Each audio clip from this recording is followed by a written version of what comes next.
Assalamualaikum warahmatullahi wabarakatuh. Selamat berjumpa kembali dengan video pembelajaran pendidikan agama Islam dan budi pekerti kelas 10 melalui channel YouTube Sudut Dakwah Islam, channel yang fokus pada kegiatan sosial, pendidikan, dan dakwah. Kali ini kita akan membahas materi pembelajaran pendidikan agama Islam dan budi pekerti kelas 10 bab 4 dengan topik meyakini keberadaan malaikat Allah. Marilah terlebih dahulu kita awali pembelajaran kita hari ini dengan sama-sama membaca basmalah. Bismillahirrahmanirrahim. Dengan memohon kepada Allah, mudah-mudahan Allah berikan kemudahan kepada kita untuk dapat memahami bahasan bab ini, dan Allah berikan kemudahan kepada kita untuk dapat mengamalkannya dalam kehidupan sehari-hari.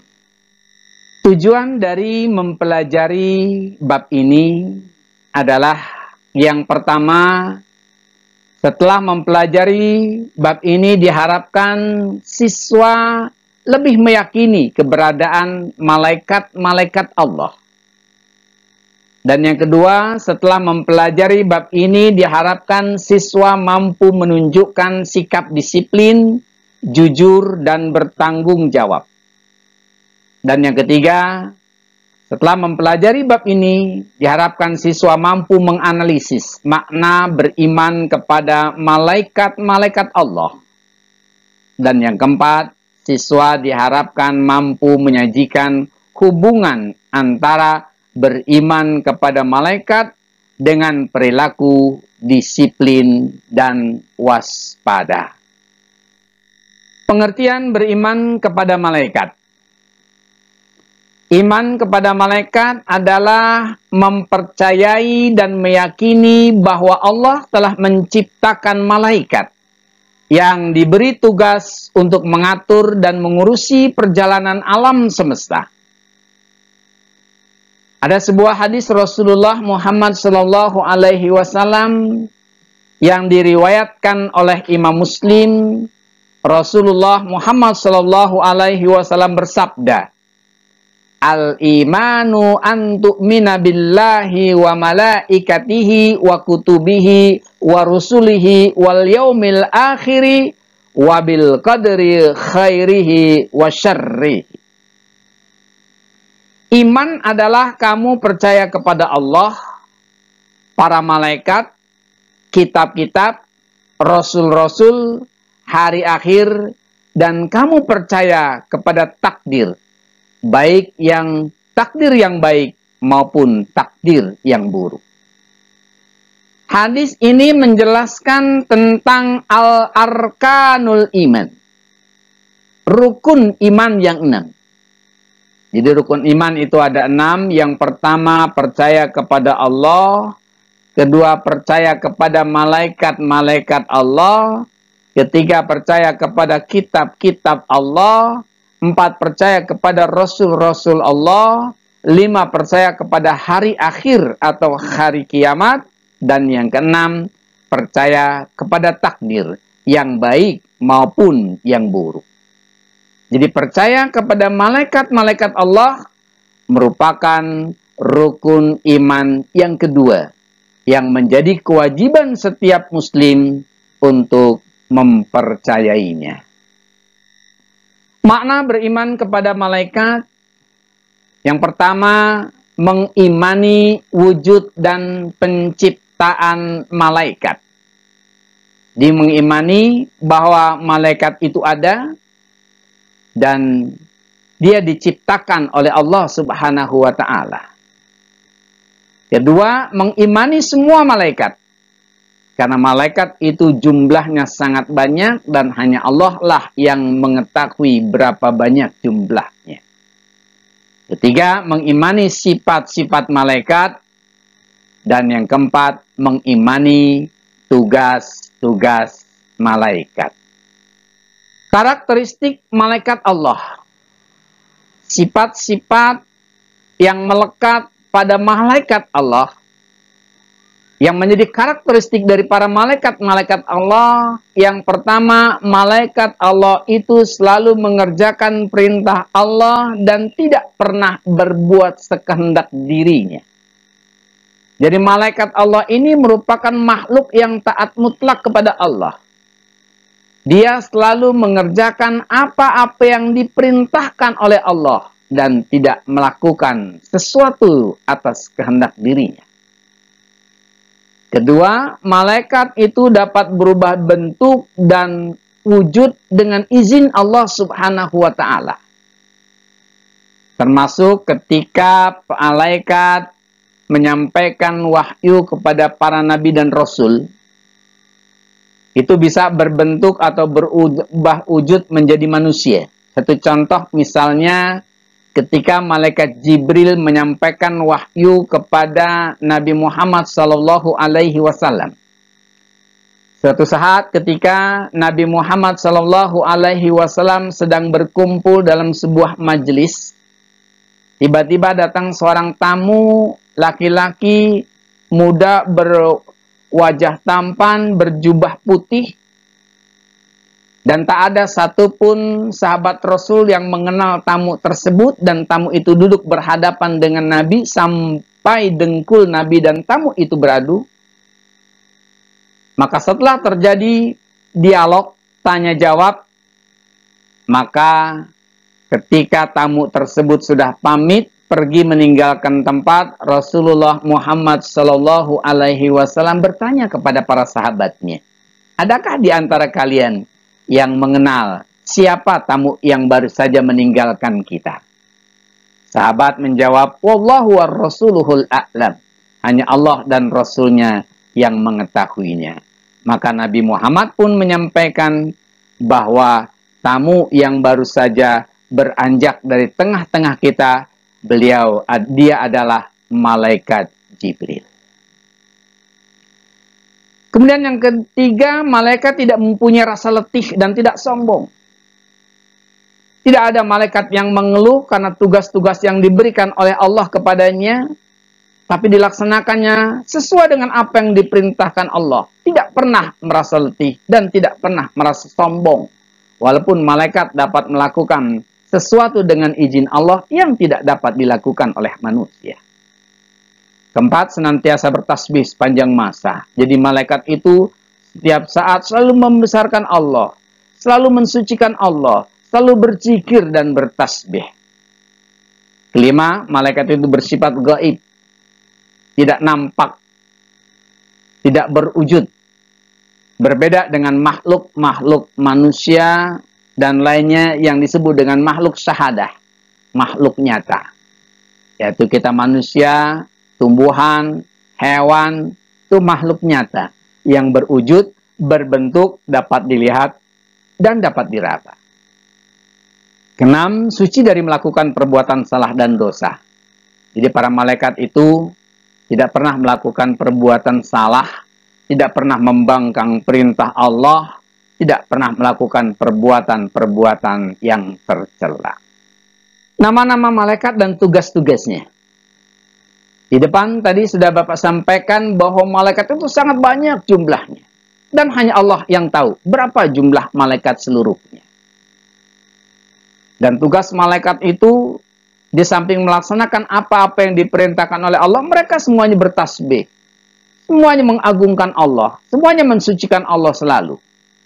Namun sebagai seorang muslim, kita diwajibkan untuk mengenal dan mengetahui nama-nama malaikat dan tugas-tugasnya, yaitu 10 malaikat. Yang pertama adalah malaikat Jibril.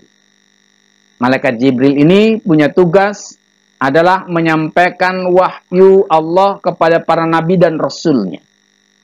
Dari sejak Nabi Adam alaihi salam sampai kepada nabi dan rasul terakhir Nabi Muhammad sallallahu alaihi wasallam, tugas malaikat Jibril lah yang menyampaikan wahyu Allah kepada para utusannya, para nabi dan rasul. Kedua, malaikat Mikail. Malaikat Mikail ini tugasnya menurunkan hujan dan membagikan rizki. Jadi malaikat Mikail lah yang mengatur untuk turunnya hujan dan membagikan rizki kepada semua makhluk Allah.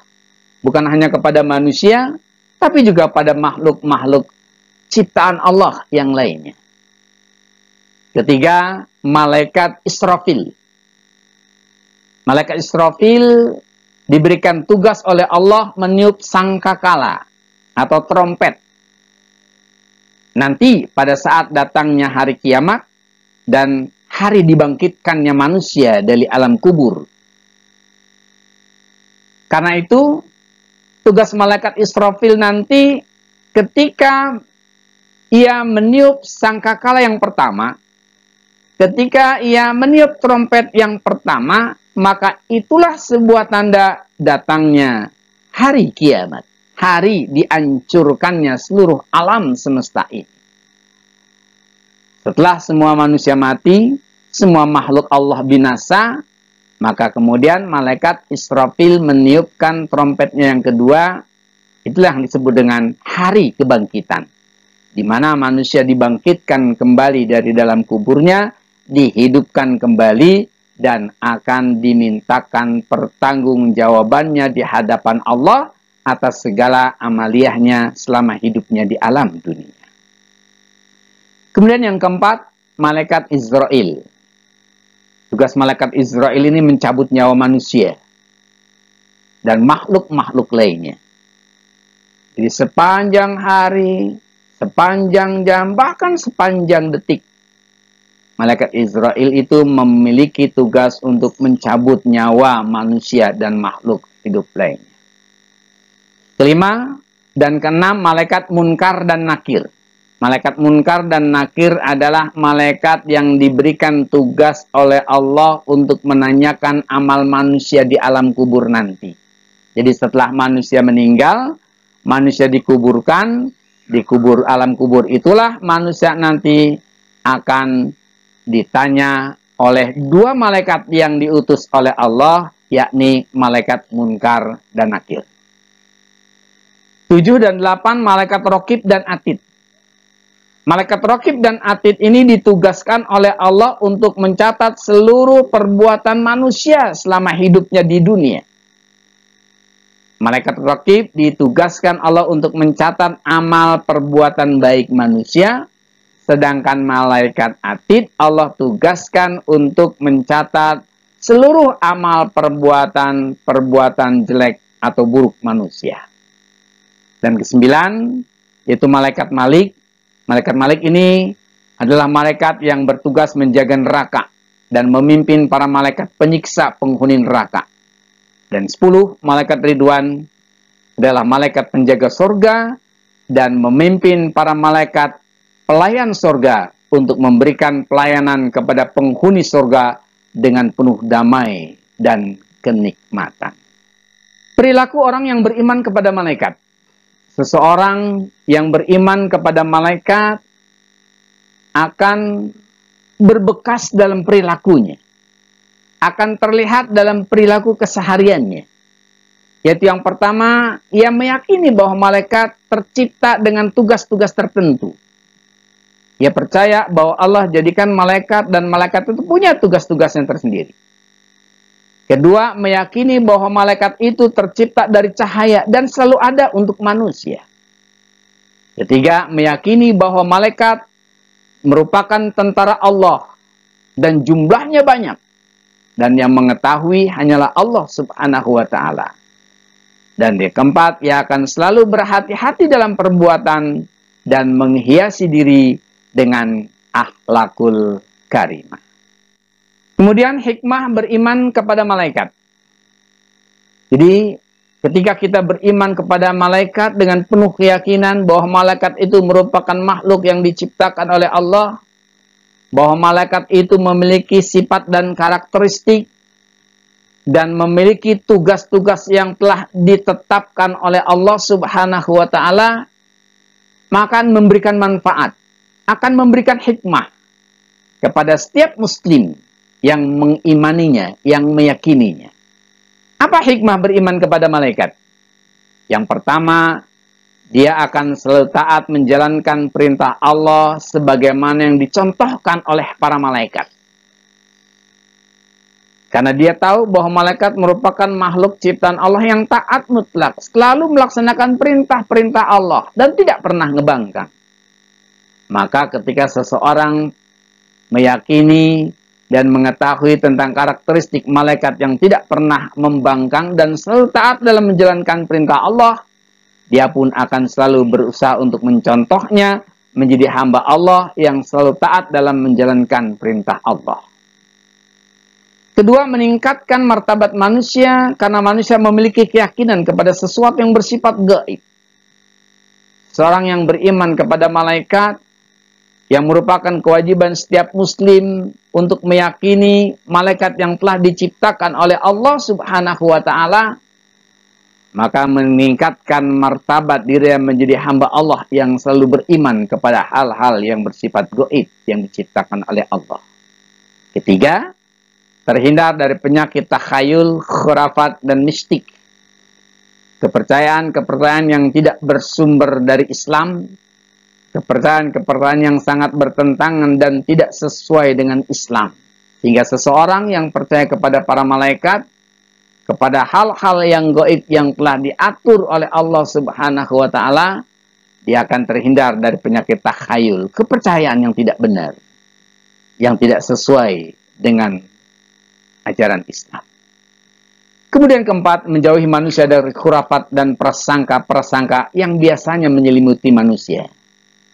Manusia terkadang memiliki prasangka yang tidak baik, baik itu prasangka kepada Allah atau juga prasangka kepada manusia.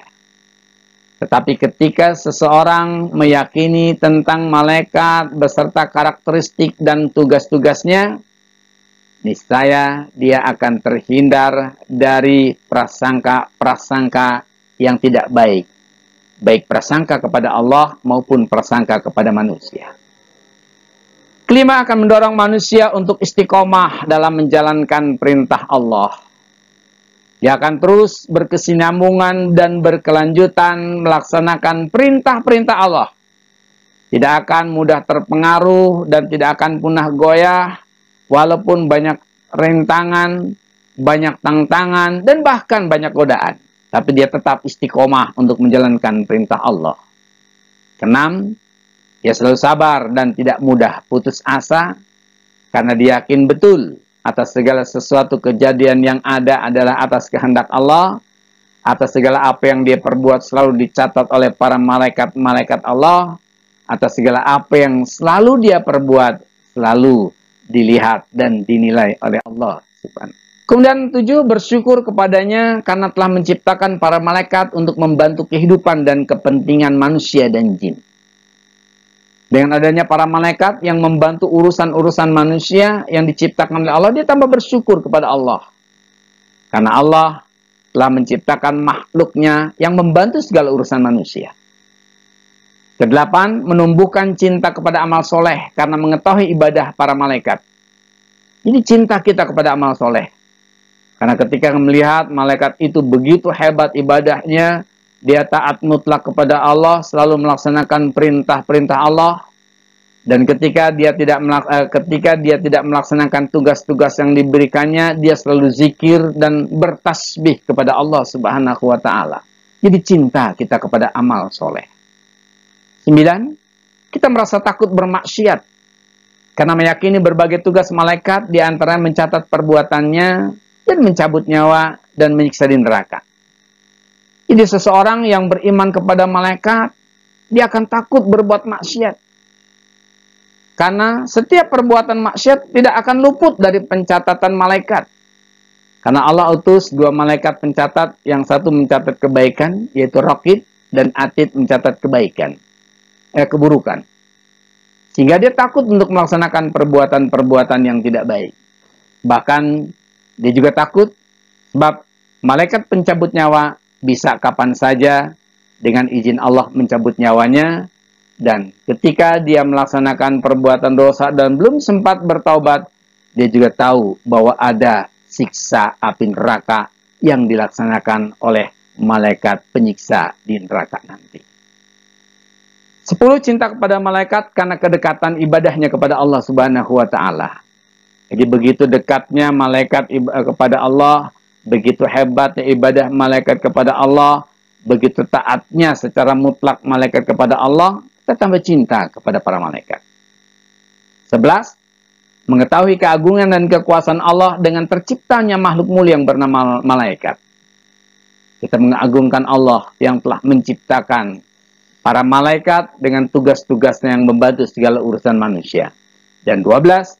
Selalu bersyukur kepada Allah karena adanya malaikat dan diciptakannya malaikat sebagai pengawas dalam kehidupan manusia.